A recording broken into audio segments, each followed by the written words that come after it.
Hello friends, May Flaum here with a Dark Academia bead mix and Rhodonite Pantone bead strand here to share with you. Now this bead mix, it's so full of chunky metals, textures. I love it. And then Rhodonite, such a beautiful dark blue, and just reminded me of like favorite wizard book series, and I just knew I wanted to pair these two together, the dark blues and mix the metals, get all the funky bits and pieces in here. So let's get creating. This is going to be a fun leftovers kind of a necklace.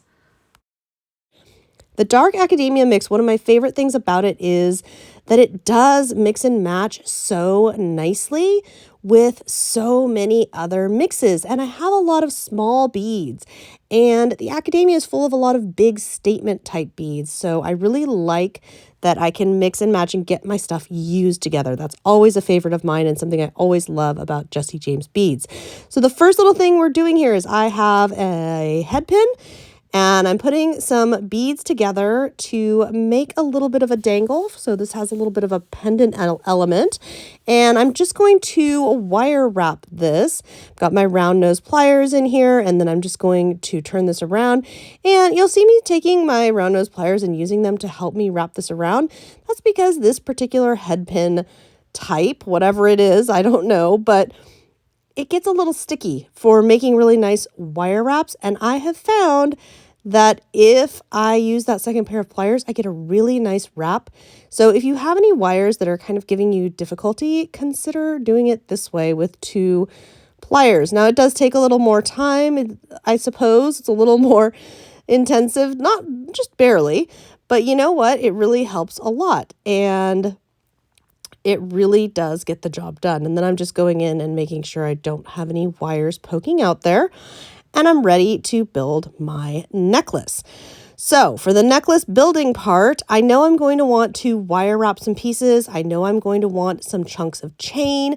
I want this to be kind of very funky, and just the colors are inspired by Ravenclaw. I want it to, but I do want it to be kind of a, I don't want to say sensible, that's not quite the word, but I know I want it to be about 22 inches. Yeah, about 22 inches. And I know that I don't want multiple strands. I just want a single strand necklace. I don't want lots of pieces going around there.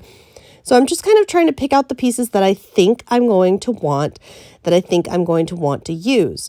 And just kind of getting an idea of what I have here and what might work well. I also have this beautiful chain from Jessie James Beads that I think would look great. And it's really easy because of the way this chain is put together. We can just undo the little simple loops and hook little pieces of chain, as many links or as few links as we would like, which is something I really like about this. I think that it's going to really add to this. And as far as mixed metals, I know some people love it, some people don't. I am in so you can see I've attached it to the one end of our little pendant there.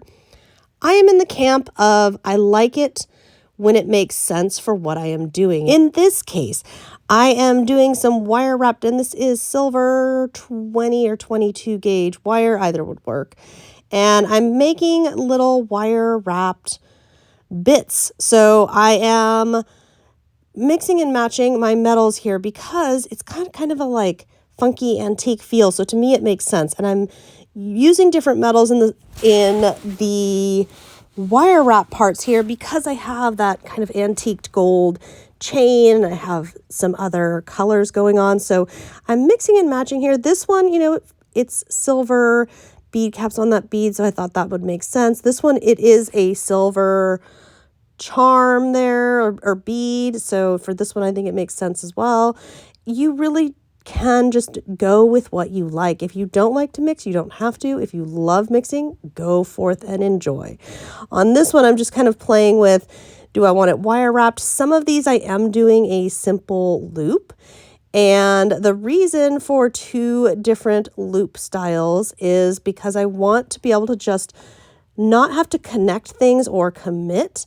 And yes, sometimes when I'm trying to think things through, I'll do my loop and then trim off the excess instead of trying to guess exactly how much I really need to have there for my simple loop to work. So sometimes I'll do that. That's one of my little tricks, is sometimes when I'm not sure exactly how big I want that loop to be. And then I'm just holding and making sure that we want our loops to be different directions. So we want them at a 90-degree angle from one another so that they go really well. And this is letting me put all the pieces together in the way I think that I want them, simple loop and wire wrapped. Then I'm going to be able to connect them.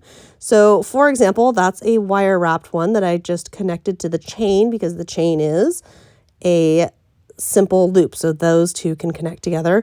I'm just considering the other types of chain I have, the other elements I have, what do I want here? How do I like it? The thing that I really love about this style of jewelry making is if I do not like something, I just open the simple loop and move things around. If I don't love how something is turning out, there's no commitment and there's no product wasted because I am mixing both the wire wrapped loops and the simple loops. I'm not wasting a thing. Everything is adjustable until I am satisfied. And I really love this because I really don't like to waste, but I also am a very visual person, which means sometimes as I'm putting this together, sometimes I can't quite visualize, okay, but what is it going to be? How is this going to work? I need to see it. So by doing this, it's really letting me get the best possible experience and the prettiest possible end product with the least amount of waste. And for me, that's super, super key. Now, when you've picked all your pieces and you're happy, it's up to you if you need a clasp, and if so, what type. I'm using a toggle clasp attaching with some jump rings here. And the same process for absolutely everything. It was all simple loop and wire wrapped. So either, the connection, one of the connections is always a simple loop, or in this case, a jump ring that can just be twisted open and set. It really is that easy. And what I love about this piece is it's totally funky and nonsense, and yet it totally makes sense both for this academia mix, for the rhodonite strand, which I have been holding on to. And the results speak for themselves. This is such a fun piece to make, and there's so many variations and so many different colors you could use to create something that would work for you, that can use up bits and pieces and extras like I have here, and really just have fun with your jewelry making. Sometimes all you need is a little bit of funk there to mix things up and get something new and unique to create. I hope you have enjoyed this tutorial. Be sure to subscribe to Jessie James Beads for more videos. Stay tuned. We'll be back with more ideas.